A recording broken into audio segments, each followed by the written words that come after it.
Shabbat Shalom, everyone. It's two Parshot we're going to say this Shabbat. Parshat Shemot and Kedoshim. I've already done the video on Shemot, so today I'm going to concentrate on the second Parshah. We're going to read Parshat Kedoshim, which is actually a Parshah which is packed with full of different mitzvot. And what's interesting is, one of the mitzvot, one of the pasukim inside the Torah in this week's Parsha is going to say that one should love their neighbor like themselves, and add on in that pasuk, I am Hashem your God. Okay, so many people will ask, it's obviously a common nature, one should love their fellow human beings and care about them. But why does it have to say the words, I am Hashem your God, inside the pasuk also? Why we need that reminder? Obviously, we should have in our minds there's Almighty the whole time who created the whole world. But why specifically in that pasuk it says that? So Rabbi Noach Weinberg, Zecher Tzadik Livracha, he answers this question by using a midrash that was from a story related over 1,000 years ago. So what happened over here? There was one time two best friends, and they traded together, they did business together. One lived in Syria, the other one lived in Italy, by Rome. So they used to go by the port, travel from Syria to Italy and back respectively, both of them did. So it happened to be that the guy from Syria went to Italy, and they traded, best friends there, and he was caught by the port in Italy, and they accused him, the guards did over there, on trumped up charges that he was a spy. Obviously it wasn't true, he was totally innocent, but they charged him, and he was executed. He was sentenced to be hanged. They didn't give him any a proper hearing or anything. It was all trumped up, all false, and they said that the punishment is he's going to have capital punishment and be hanged. So the guy is startled, obviously devastated, and to relate to it, tells the guards over there, and the officers, he says, look, let me go back at least to my homeland and speak to my wife and the kids, say goodbye to them. Also, I need to tell my wife there's some people that owe me specific money. At least she can go to them and get the money that they're owed. She is owed. We are owed at a later stage, so she can provide for all my kids and for the whole family. And within regards to financial, will be more easy. So obviously they asked the emperor, and they said no way.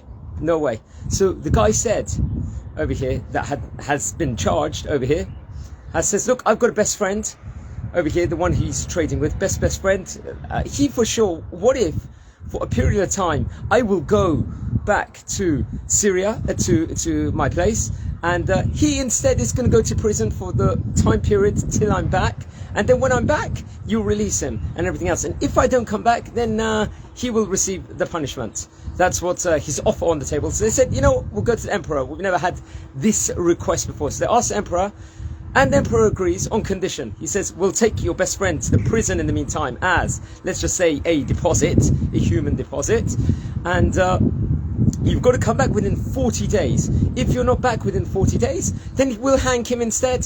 So obviously he rushes. He has to now embark on his journey back to Syria. He's got to go, and he has to travel by boat. So it all depends on how strong the winds are, how quick he'll get back. If the wind is strong, then it's going to be a quicker journey. If it's a slower wind, then not. So he travels back, just sees his wife and the kids, says goodbye to them, tells them everything they need to know, and he rushes back to the port in Rome, in Italy, and he gets back, but he comes a few hours late, and lo and behold, they see the guards are taking his best friend and are about to hang him, and he says, no, don't hang him, it's me you're meant to hang. Look, he was just here until I came back. I'm only here like a little bit late by a few hours, wherever it might be. Please hang him instead. And then the best friend says, no, I will be hanged. They argued with each other, each saying that they wanted their lives to be taken, and so selflessly, they cared so much and had such respect for the other that they were willing to give up, both of them were willing to give up their own lives to save the other. So it's going on. So they said, we'll take it to the emperor, and then he will decide who we are going to execute, because you came late here. So he was, let's just say, this human form of deposit. So they went to the emperor, and they hear out both the cases. Both cared, really had such great friendship. Each one was prepared to give up their lives for the other. Then the emperor said, over here, he said, you know what? Release both of them. So they got both released. And he says, you both of you care so much about each other. Your friendship is so good. I want to be in your friendship circle, the emperor said to them. So I want to be included also. So we can be a friendship circle of 3 as opposed to just you 2. So he released him, and it was a happy ending at the end. So Noach Weinberg, it's been reported, he had used this midrash to illustrate the pasuk over here, that one should love his friend like themselves. Hashem is your God. That in this case, and in the mashal, in the analogy, the emperor was the king and the decision maker, but our decision maker, who creates everything in this world, that gives us everything in this world, is Hashem.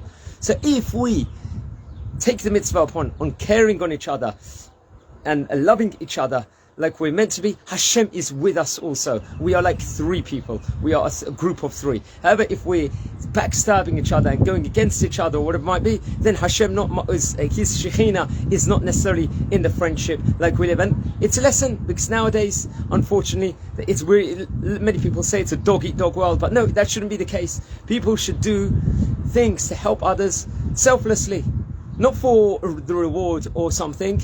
They should do it because they care about Hashem. And it's interesting, I give a video on the Daf Yomi every day, and in the Talmud it says, what's greater, to fear Hashem, to keep the mitzvot out of fear of Hashem, or to keep the mitzvot out of love of Hashem? And they say that when you keep it out of love of Hashem, you get the reward is much more infinite than if it's just done out of fear. So we've got to love our fellow people, but remember at the same time, it's Hashem that's commanded us.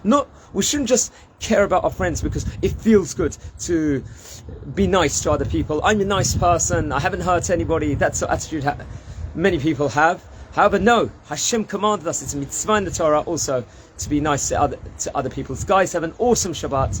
A lot of free love here from me, and please click like on the video and share it wherever you're listening to, whichever social media form you're listening from, and have an awesome Shabbat, guys. Take care.